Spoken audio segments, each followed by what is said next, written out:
Hi friends, welcome to my channel. இன்னைக்கு நான் செஞ்ச அமாவாசை சமையல் தான் வீடியோவில் ஷேர் பண்ணுறேன்.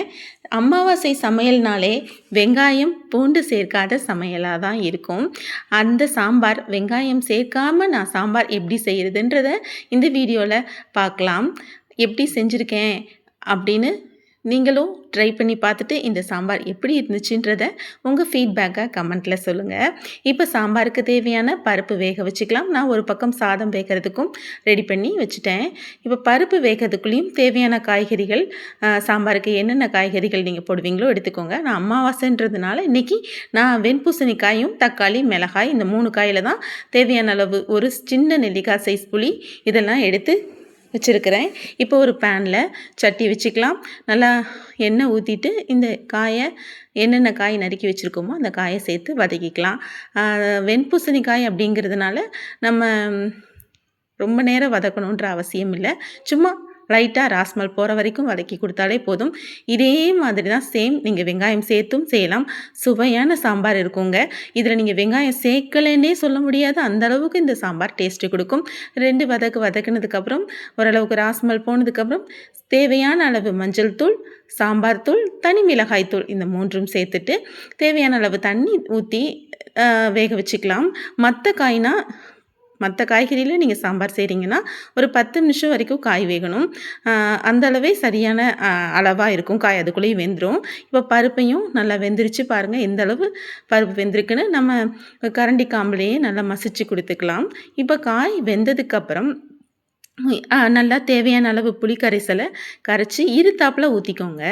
பாருங்கள், நான் இருத்தாப்பில் ஊற்றிருக்கேன் எவ்வளோ கசடுகள் இருக்குதுன்னு. இப்போ நல்லா கலந்து கொடுத்துக்கலாம் சாம்பாரை. புளி ஊற்றினோடையுமே நம்ம பருப்பு கரைசலையும் சேர்த்தே ஒரே டைமிங்லே சேர்த்துக்கலாம்.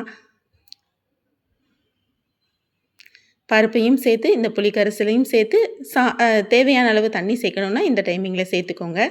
சேர்த்துட்டு தேவையான அளவு சாம்பாருக்கு தேவையான அளவு உப்பு சேர்த்துக்கலாம். எல்லாம் சேர்த்துட்டு ஈவனாக ஒரு கொதி வர வரைக்கும் வெயிட் பண்ணலாம்.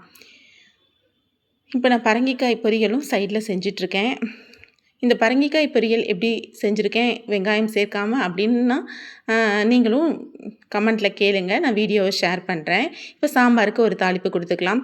எண்ணெய் ஊற்றிக்கலாம், கடுகு போட்டுக்கலாம், சீரகம் போட்டுக்கலாம், வெந்தயம் சேர்த்துக்கலாம்.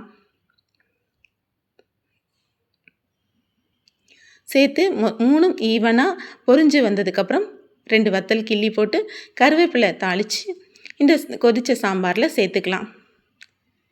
பெருங்காயத்தூளும் சேர்த்துக்கலாம். இந்த ஸ்டேஜில் நல்லா பொரிஞ்சோடனே கருகிடக்கூடாதுங்க. லோ ஃப்ளேம்லேயே வச்சு நீங்கள் தாளிப்பு கொடுங்க. நல்லா ஈவனாக நல்லா பொரிஞ்சதுக்கப்புறம் இந்த தாளிப்பை சாம்பாரில் சேர்த்துக்கலாம். இப்போ சுவையான சாம்பார் ரெடிங்க. இதே அளவுகளோடு நீங்கள் வெங்காயம் சேர்த்தும் செஞ்சு பாருங்கள், அருமையாக இருக்கும் இந்த சாம்பார். தாளிப்பு கொடுத்தோன்னே உடனே சாம்பாரை மூடி வச்சிடலாம். அப்போ தான் சாம்பாருடைய வாசம் நல்லாவே இருக்கும். இப்போ தேவையான அளவு மல்லித்தலையும் சேர்த்துக்கலாம். அருமையான சாம்பார் ரெடிங்க.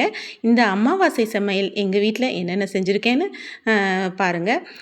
இந்த வீடியோ பிடிச்சிருந்துச்சுன்னா லைக் பண்ணுங்கள், ஷேர் பண்ணுங்கள், சப்ஸ்கிரைப் பண்ணி நம்ம சேனலுக்கு சப்போர்ட் பண்ணுங்கள். பாய், நெக்ஸ்ட் வீடியோவில் பார்க்கலாம்.